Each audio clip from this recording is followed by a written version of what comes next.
When the doctors told me about Patricia on life support, I was very devastated.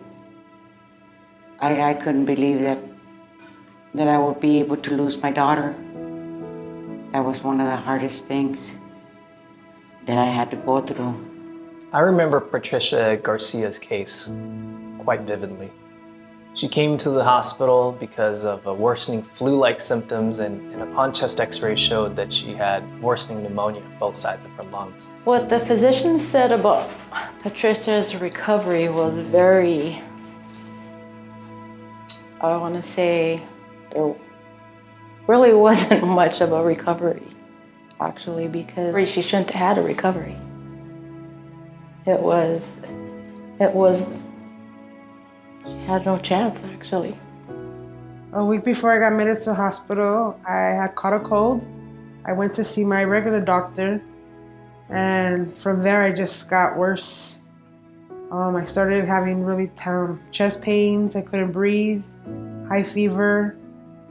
So I came to Loma Linda Hospital. Because of this, and because she has asthma, her breathing became very labored.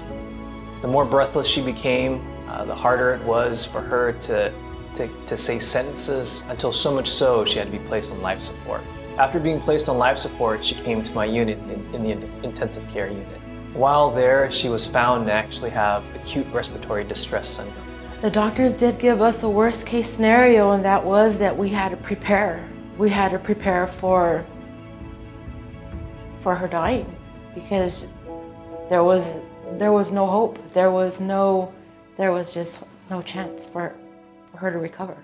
In fact, her case was so severe that medical literature would support that the chances of her surviving was less than 50%.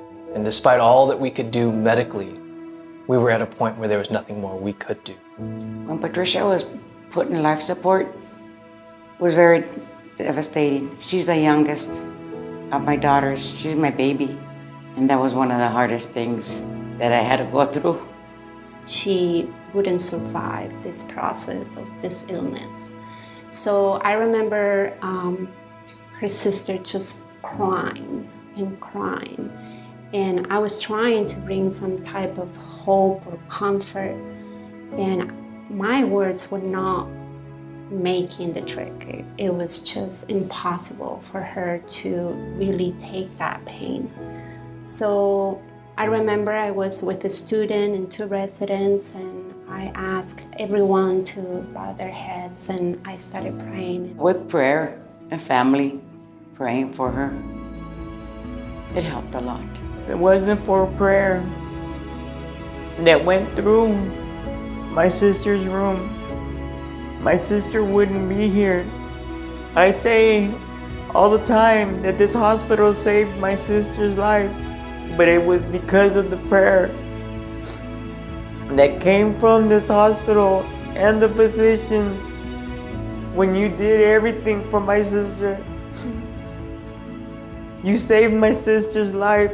I don't even remember what I said in that prayer, but I just remember her just stopping the cry and just, I just remember while I was praying that her cry just went into silence, and she became able to say amen and thanks and yes, and during the prayer. So after that, I think it was much easier for her specifically to cope with the idea of death. If it wasn't for prayer in this hospital, my sister would not be here. So from the bottom of my heart, I am so grateful. This hospital saved my sister's life. God's here in this hospital.